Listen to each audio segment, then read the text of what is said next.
प्रशासन मुर्दाबाद, हरियाणा सरकार मुर्दाबाद, हरियाणा सरकार मुर्दाबाद।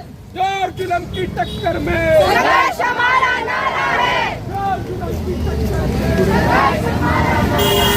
मुर्दाबाद पुलिस प्रशासन मुर्दाबाद, पुलिस प्रशासन मुर्दाबाद, पुलिस प्रशासन मुर्दाबाद, हरियाणा सरकार मुर्दाबाद, हरियाणा सरकार मुर्दाबाद, हरियाणा सरकार मुर्दाबाद। पुलिस का इंसाफ दो, इंसाफ दो, इंसाफ दो, पुलिस का इंसाफ दो, इंसाफ दो, इंसाफ दो, फांसियों को फांसी दो, फांसी दो, फांसी दो। जब मनीषा को, बहन मनीषा को न्याय दिलाने की मांग को लेकर आए हैं और जैसा कि हरियाणा में इस बार जो भिवानी जिले में हुआ, ये बहुत ही निंदनीय घटना है और इसके लिए पुलिस प्रशासन 11 तारीख को ये घटना हुई है, लेकिन अभी तक उसको इंसाफ नहीं मिला। उसकी आवाज़ बनकर हम आज यहाँ आए हैं। जी, दोषियों को कड़ी से कड़ी सज़ा होनी चाहिए, क्योंकि अगर हमारे हरियाणा में अगर ये इस तरह की घटनाएं होने लगी और अगर इसके ऊपर कार्रवाई नहीं होती तो हरियाणा के सभी ज़िले खतरे में है, ये समझा जाए। हम भी बहने हैं और हमें भी मतलब मनीषा की ये घटना देखकर बहुत ही दुख हुआ और ये 11 तारीख की घटना है, आज 17 तारीख हो गई है। हर एक ज़िले में ये जो है प्रदर्शन चल रहे हैं, लेकिन बहन मनीषा को अभी तक न्याय उसके साथ नहीं हुआ न्याय। तो पुलिस प्रशासन इसमें बहुत बड़ी ढील बरत रहा है। चाहते हैं युवा साथियों से मतलब सहायता मांगना चाहते हैं कि वो आएँ और हमारा सहयोग दें कि उसको न्याय मिलना चाहिए जल्द से जल्द। जिस प्रकार सरकार कहती है कि हम हमेशा युवाओं की आवाज़ सुनते हैं, हमेशा मतलब कि जो घटना होती है उनको समस्या को समाधान करना चाहते हैं, लेकिन सरकार अभी तक क्यों नहीं सुन रही है। इसलिए हम चाहते हैं कि सरकार जल्द से जल्द कार्रवाई करे और जिन्होंने ये गलती की है उनको कड़ी से कड़ी सज़ा मिले। भी इसके अंदर शामिल है, जिसका हाथ है इसके अंदर, उनको कड़ी से कड़ी सज़ा मिलनी चाहिए, उन्हें फांसी होनी चाहिए। कहना चाहते हैं कि हमारी बहन जो मनीषा है उसके साथ जो भी घटना हुई है वो बहुत निंदनीय है। मनीषा हरियाणा की बेटी है, वैरागी समाज से आती है।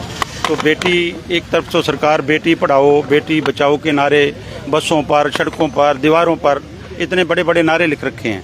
तो हमारी बच्ची, हरियाणा की बच्ची मनीषा वैरागी जो पढ़ लिख कर अपने देश का नाम रोशन करना चाहती थी, अपने परिवार का आगे बढ़ाना चाहती थी, तो लक्ष्मण ढाणी से, लोहारू से वो अपने स्कूल में जो एक छोटे परिवार से थी, मीडियम परिवार से थी, अपना आगे का पढ़ाई के लिए अपने आप जो आजीविका के लिए वो थोड़े समय के लिए अपने प्राइवेट स्कूल में एक जॉब करती है। जॉब करने के बाद वो अपने एडमिशन के लिए जाती है। उस एडमिशन में जाने के लिए अपने पिताजी से बात करती है। बात करने के बाद वो जब वहाँ पहुँचती है उसके बाद वो लापता होती है। तो इसमें सबसे बड़ी बात हुई है, पुलिस का जो रवैया है बिल्कुल नकारात्मक है। पुलिस को जब उसके पिताजी, मनीषा के पिताजी जब जाते हैं तो वो पुलिस के पास जाके कहते हैं बेटी घर नहीं आई, 6 बजे उसका फ़ोन आया, उसके बाद स्विच ऑफ है। तो उन्होंने बिल्कुल उसको दरकिनार करते हुए उसके ऊपर कोई एफआईआर नहीं की, उल्टा टिक्का टिप्पणी करने लगे। तो उस एसएचओ को, उस चौकी इंचार्ज को, उस पुलिस को, उसको भी साथ में उतनी सज़ा मिलनी चाहिए जितना दोषी को मिलनी चाहिए। ये 2012 वाला निर्भया कांड, जो दिल्ली वाला कांड था, उससे भी जो है एक बड़ा कांड है और इतना मतलब आंखें नम होती है जब किसी बेटी के बारे में ऐसा सुन के, क्योंकि बेटियां सबकी है, बेटी सबकी साझी है।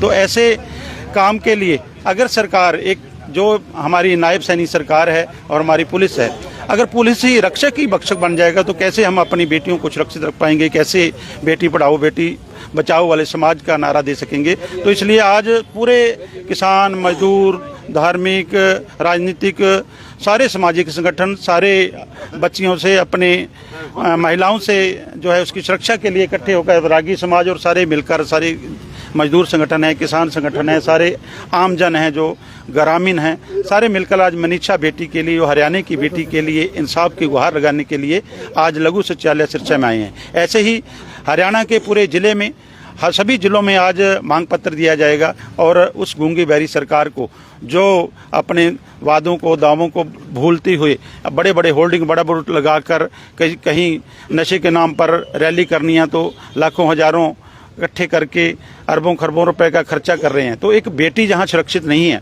तो वहां उस जो राज्य में कैसे किसी और को सुरक्षा मिल सकती है। तो हम इसीलिए आज पूरे लोगों ने मिलकर उस बेटी को इंसाफ दिलाने के लिए यहाँ इकट्ठे हुए हैं। मनीषा के बारे में हमें न्याय लेने के लिए जो है पूरे समाज को इस सड़कों पर उतरना पड़ा और कितनी जो है जंगहियान हत्याएं की गई, उस बच्ची की किडनी तक निकाल ली गई, उसकी पता नहीं क्या क्या चीज़ निकाल ली गई। बेटी जो है एक शिक्षक थी और एक गरीब परिवार से थी।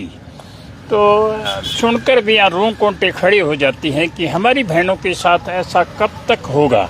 जब तक एक SHO है वहाँ का लोहारू का, वो कहता है आ जाएगी बेटी, वो शादी का सर्टिफिकेट लेकर के आएगी। अगर ऐसी भाषा अगर SHO बोलेगा या जिले के जुम्मेवार अधिकारी अगर ऐसी भाषा बोलेंगे तो ऐसे लोगों से क्या हमें उम्मीद हो सकती है कि ऐसे लोग न्याय दे पाएंगे? नहीं दे पाएंगे। लेकिन पूरा समाज जागा है। आज वो एक समाज की बेटी नहीं थी, आज वो पूरे समाज की, पूरे हरियाणा की और पूरे हिंदुस्तान की बेटी है। अगर बेटियां ही सुरक्षित नहीं है तो फिर समाज सुरक्षित कहाँ रहेगा? इस सरकार का तो नारा था बेटी पढ़ाओ बेटी पढ़ाओ। अरे क्या कर रहे हो? क्यों धज्जियां उड़ा रहे हो? बेटी पढ़ाओ का नारा दे करके आप क्या कर रहे हो? CM तक नहीं बोला। अब जब लोग सड़कों पर आए हैं तब जाकर के कहीं बयान दिया कि हम जो है वो इंक्वायरी कराएंगे। एक SP को सस्पेंड कर दिया, एक SHO को सस्पेंड कर।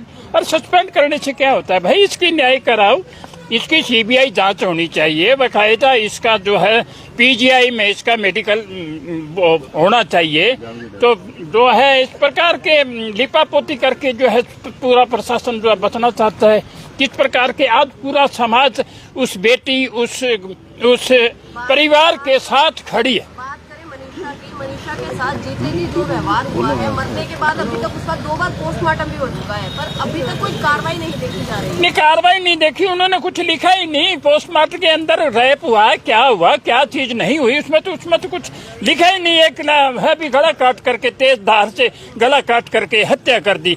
उसका भाई था, ये 2 बहनें हैं, एक भाई है। ये सिंघाना गांव की बेटी है और बैरागी परिवार से आती है, ये वो हमारी बेटी है। लेकिन उसका भाई इतना रो रहा था मेरे से, मैंने कहा यार इस टेलीविजन को बंद कर दे, मेरे से नहीं देखा जाता। मतलब हर आदमी के अंदर, जितने लोग हैं उनके अंदर यही पीड़ा थी कि क्यों मार दी गई एक बेटी को, क्यों उसको बलि चढ़ा दिया गया, मौत के घाट उतार दी गई। किस प्रकार की उसने बेचारी ने क्या कसूर किया था कि उसको इस प्रकार से नोच खाई। इस बार नहीं, अब की बार अंत करेंगे। जी बहुत ज्यादा आक्रोश है इस चीज का, और अगर जल्दी से जल्दी इस पे कार्रवाई नहीं हुई तो इसका आगे बहुत ज्यादा आक्रोश होगा। आप देख भी रहे हो, अभी भाई आजाद ने 2 दिन का टाइम दिया है, उस टाइम का इंतजार कर रहे हैं। प्रशासन किस राजनीतिक दबाव में न आए, क्योंकि इस तरह तो देखा जा रहा है भी जैसे कानून राजनीतिक घरानों के लिए रह गया है, कोई गरीब इंसान के लिए तो रहा ही नहीं है। क्योंकि ये देखो बहुत बड़ा मामला है, और पुलिस उस समय जो अगर संज्ञान में ये बात लेती तो हो सकता है वो हमारी बच्ची बच भी सकती थी। क्योंकि पुलिस वालों ने वहाँ ज्यादा वो फुटेज, स्कूल वालों ने फुटेज नहीं दी, तो स्कूल वाले भी इतने दोषी हैं। क्योंकि उस समय पता लग जाता भी इसको किडनैप किसने किया है, तो हो सकता है वो बच्ची बच जाती। तो मेरा तो यही कहना है भी जल्दी से जल्दी उसको न्याय दिलाया जाए, और जो दोषी है उनको सामने लाया जाए, और उनको कड़ी से क्या फांसी की सजा देनी चाहिए। क्योंकि उस बच्ची को बहुत ही यानी कि बेरहम तरीके से मारा गया है। इसमें क्या लगता है, कोई राजनीतिक नेता का हाथ है? लगता तो ऐसा ही है जी, और कानून भी आप देख रहे हो भी आने वाला टाइम बहुत भयानक होने वाला है।